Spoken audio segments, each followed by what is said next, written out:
Time लगभग जो है वो 5-6 महीने के आसपास ही बचा है। ठीक है, मेरे में कुछ गलत आते थे, उनको छोड़ा है मैंने। Increase your efficiency, make sure dream सब देखेंगे बट सपना कुछ ही बच्चों का सच होगा। लगाइए, वो फिंगर टेक्निक बनाई गई है वो बताइए।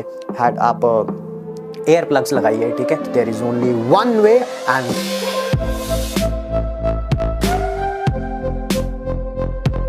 मेक श्योर करिए, रिवाइज करिए, चारों सब्जेक्ट्स में रिवाइज करिए। जो टॉपिक्स आपके वीक हैं, जिस भी सब्जेक्ट में वीक हैं, फिजिक्स, केमिस्ट्री, बॉटनी, ज़ूलॉजी, उस पे ज़्यादा टाइम लगाइए। ठीक है, टाइम लगभग जो है वो 5-6 महीने के आसपास ही बचा है। ठीक है, आपकी तैयारी इस तरह से होनी चाहिए कि जिस दिन यहाँ पर सिलेबस फिनिश हो आप कहें कि जो रनिंग चैप्टर था बस वो रह गया सर। जो पिछले चैप्टर्स थे, चाहे वो फिजिक्स में हो, केमिस्ट्री में हो, बॉटनी में हो, ज़ूलॉजी में हो, सर वो तो उनको 4-4, 5-5, 8-8, 10-10 बार हम रिवाइज कर चुके हैं। चाहे वो कॉपी हो, चाहे वो हमारी डीपीपी हो, चाहे हमारा प्रैक्टिस मटेरियल हो, चाहे हमारे टेस्ट में जो क्वेश्चन आए थे सर, उनमें जो जो गलतियां होती थी वो भी हमने देख ली हैं। ठीक है, अगर आप ये सारी चीजें कर रहे हैं, believe me you are on right path. Unfortunately अगर आप ये बातें नहीं कर रहे हैं तो थोड़ा सा टाइम लगाइए, इन चीजों को अभी भी ट्रैक पे लाइए। अभी भी हमारे पास जो टाइम है वो हमारे पास इन हैंड है। इंप्रूवमेंट अभी भी बहुत ज्यादा हो सकती है। हाँ, इससे थोड़ा आगे जाएंगे तो फिर थोड़ा चांसेस जो है वो कम होते रहेंगे। ठीक है, सिलेबस सभी का, फिजिक्स का, केमिस्ट्री का, बॉटनी का, ज़ूलॉजी का मुझे पता नहीं है बट मैं अप्रॉक्सीमेटली तो बता ही सकता हूँ 50% से ऊपर हो चुका होगा।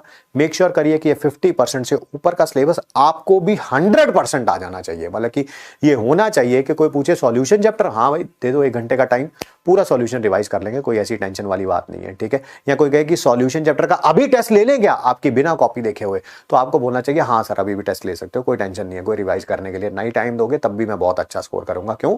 ऑलरेडी क्योंकि कॉपी को, फॉर्मूलाज को मैंने बहुत अच्छे तरीके से, या डीपीपीस को, टेस्ट पेपर को बहुत अच्छे तरीके से रिवाइज करके रखा हुआ है। ठीक है, टाइम वो आ गया है अब जब आपको एक्सटर्नल मोटिवेशन की जगह इंटरनल मोटिवेशन ढूंढनी चाहिए। अब आपको ये नहीं बोलना चाहिए किसी टीचर को, किसी दोस्त को, अपने पेरेंट्स को, फ्रेंड्स को कि यार मुझे मोटिवेट कर दो। अरे नहीं भाई, अब तो ये मतलब maturity, this is what you call maturity. आप अगर बैच में हैं, पिछले 5-6 महीने से रेगुलर हैं आप, तो आप में वो मेच्योरिटी खुद दिखनी चाहिए अब ना। ठीक है, कि हाँ यार शुरू में मुझे कोई मोटिवेट कर देता था, मैं मोटिवेट हो भी जाता था 4 दिन, फिर डीमोटिवेट हो जाता था। अब वो समय आ गया कि मैं अपने आप को खुद मोटिवेट करता हूं। अगर मुझे पता है कि मुझे मोटिवेशन जो है वो उसके लिए एक पर्टिकुलर सोर्स चाहिए, मम्मी चाहिए, तो अपनी मम्मी की हालत देखता हूं आज मैं, तो मुझे अपने आप लगता है कि नहीं यार इस हालत को बदलना है।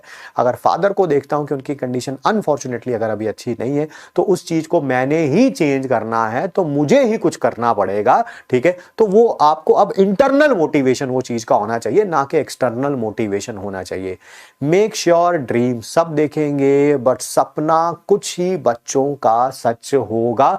चाहे जितने कम बच्चों का वो सपना सच हो, आपका नाम उसमें होना ही चाहिए एट एनी डैम कॉस्ट। ठीक है, so make it happen. This is like a make or break year for your career. ठीक है, बट कोशिश कोशिश कोशिश, इतनी कोशिश होनी चाहिए कि आपको जब एंड में रिजल्ट आए तो आपको रिजल्ट से ज्यादा ये लगे कि यार मेरे में as an individual how much I have change throughout the year.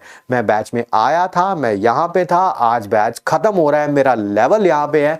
मैंने पूरे साल में अपनी आदतों को बहुत बदला है। मेरे में कुछ गलत आदतें थी, उनको छोड़ा है मैंने, बहुत अच्छी अच्छी आदतें अपनाई हैं। चीजों को देखने का नजरिया जो है बदल गया है। हमारे टीचर्स ने बहुत हेल्प करी है। System that is courtesy doctor mister अलग पांडे सर, ठीक है, उनसे बहुत इंस्पायर हुए हैं। और अगर आप इस सिस्टम में थॉरोली लगे रहे होंगे सो श्योर है ये कि सिलेक्शन तो होगा ही होगा। अनफॉर्चुनेटली कहीं आप पीछे चल रहे हैं, कोई बैकलॉग है, कुछ भी है, खत्म करिए उसे, टाइम को बढ़ाइए। टाइम से भी ज्यादा मैटर करता है अपनी एफिशिएंसी को बढ़ाइए। एक चैप्टर जिसको 3 घंटे में रिवाइज होना चाहिए, अगर उसको आप 12 घंटे में रिवाइज कर रहे हैं तो आपकी एफिशिएंसी सिर्फ 25% है। Increase your efficiency. Time bound technique लगाइए, वो फिंगर टेक्निक बनाई गई है वो बताइए, आप एयर प्लग्स लगाइए। ठीक है, जो भी करना चाहते हैं करिए। नहीं हो सकता घर पे, लाइब्रेरी ज्वाइन करिए। लाइब्रेरी ज्वाइन नहीं कर सकते भैया, छत पे बैठ जाओ, कुछ ना हो रहा, ठीक है, इधर उधर बैठ जाओ, कुछ भी करो, करना जो मर्जी पड़े, सॉल्यूशन तो ढूंढना ही है, करना ही है। There is no way out, there is only one way and that should be your way. ठीक है।